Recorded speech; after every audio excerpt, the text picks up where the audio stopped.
Good morning. It's late November 2018, somewhere in Southwest Florida. And I know you guys up north are experiencing some cold weather, but down here, it's gorgeous. Beautiful morning. Pond's looking good. This is one of my latest, this is actually a piece of plant material that I picked up at a shopping center that was being torn down, and there was a hedge made up of this plant material. I'm not sure what it is, but this is the natural movement of this plant material. It's got little black berries on it. Maybe somebody knows what it is, but I don't. And I've had it for a few years, and I decided to clean it up and stick it in a bonsai pot, and that's all I really did was, shape the top a little bit. But it's got some cool movement to it, a little bit of dead wood.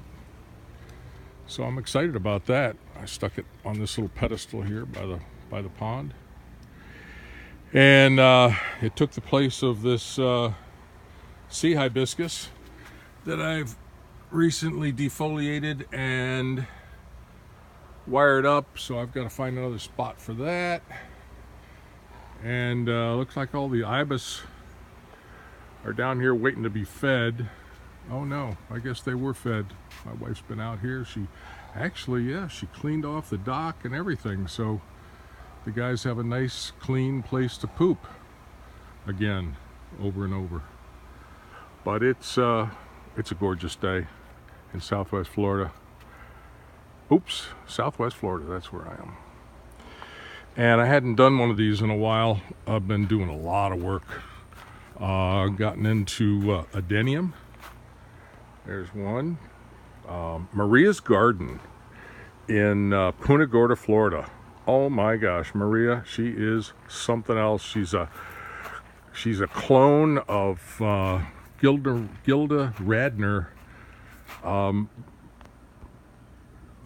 What's her name? Rosanna Dana, that character, and she is unbelievable. You got to check her out. Maria's Garden. She has a bunch of stuff on YouTube, and it's amazing. I've started to trim my purple is my favorite bougainvillea color, and I probably have too much purple. I've got some red stuff that I might be putting in here, but I've started to trim it out and make a hedge along the edge of this this walkway. Recently took care of my mistakes, burned them all up. So I've got a nice little burn pit here that's ready for some more mistakes. I don't hesitate to get rid of them that way. Here's another purple. This is a cool tree that I picked up. I was actually driving around the neighborhood and I noticed it and asked the lady if I could acquire it from her, and she sold it to me. It was on the edge of her corner of her house, but it's got really cool movement in there and beautiful purple. Madagascar palm. This was started from a 3-inch baby years ago by a friend, Pat Connerby, and she passed away, and Murray gave me the tree, and I put it in a prominent spot. I have taken some seed pods from that, and it is amazing how many of those have germinated. I think just about all of them. This is a buttonwood that I've just let grow, and I have to do some shaping and restyling on that. There's a bunch of several adenium that I'm in the process of fooling around with. A number of these are plated on the bottom, like these two here. This one and this one are plated to try to make the roots grow out horizontally like they do in Thailand. Unbelievable stuff in Thailand that they do with these huge desert rose. A lot of these are all purples. A lot of cuttings that I took off of the purple bougainvillea that I have grown along the edge of the pathway here. So I don't know what I'll do with them, but they'll show up one of these days around here. Alligators in the pond, 2 of them. One we call the Intimigator. He's black, and he has number 3 on his side for Daryl. And he's been walking through this area down here from one pond to another. I found a track trail. And he's been moving from the large pond there in the distance through here at night to another pond over there. And the neighbors are all worried, but I think he's cool.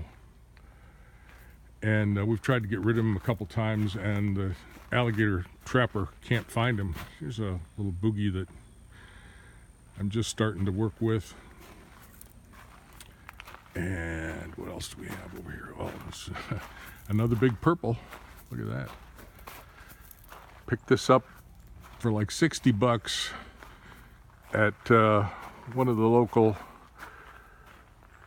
shops.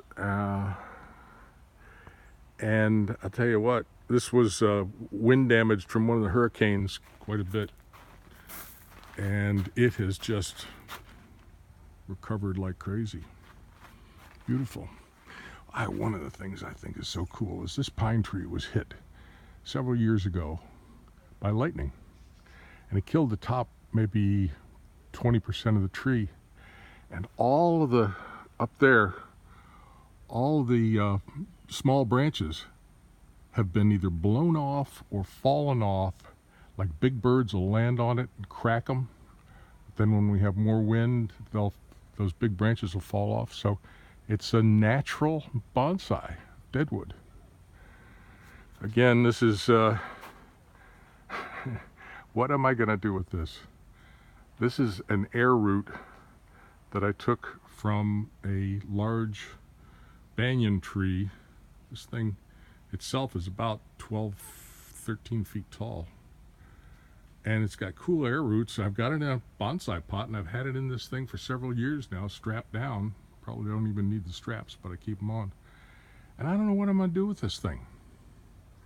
If you have any suggestions, let me know. So, there's a lot of stuff here that I'm constantly working on stuff. Here's a, now you know, it's a serious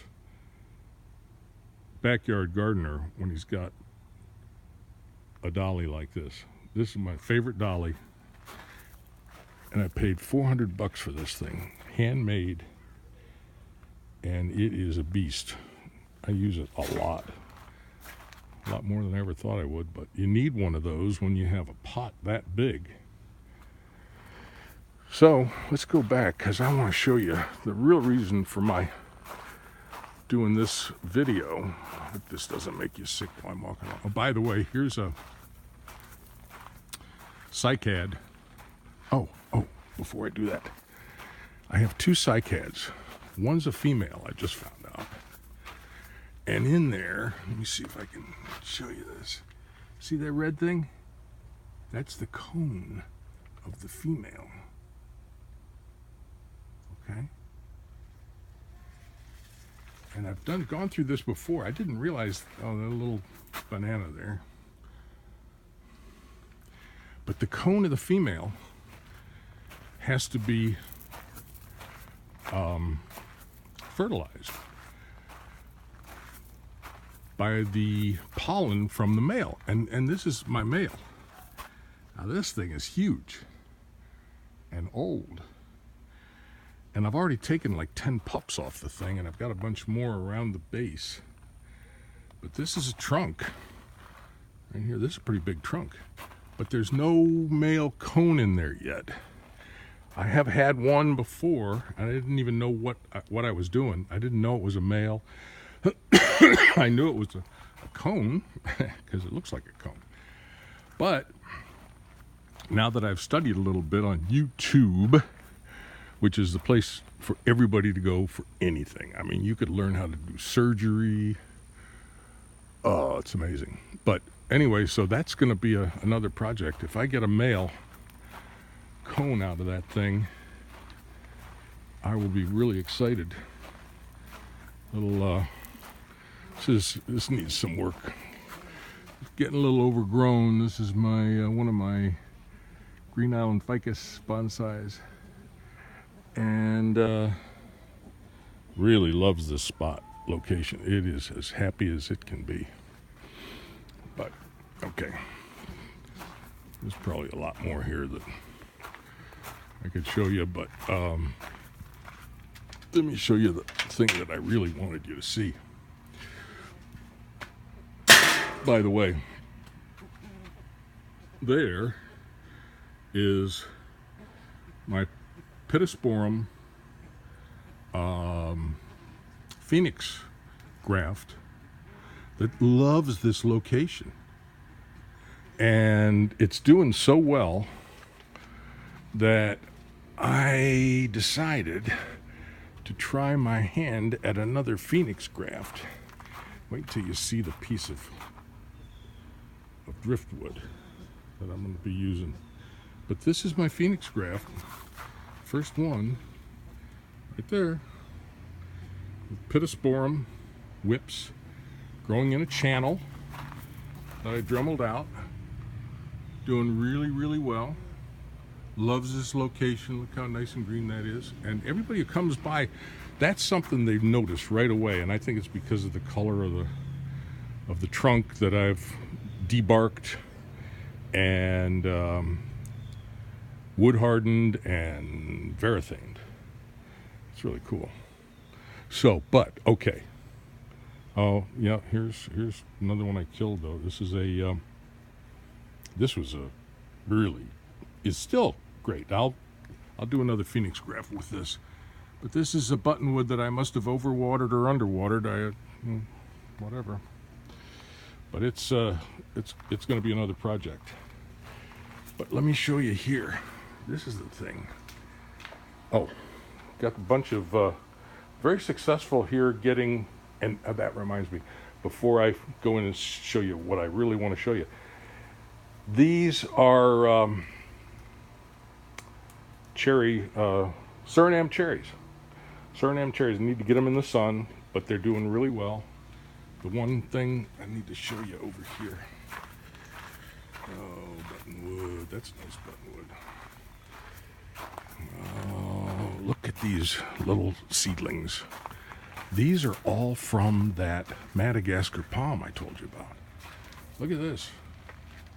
I think we had almost 100% success in germination of the seeds on these. Little babies. I'll bet you have 100 or more. They'll make nice little presents.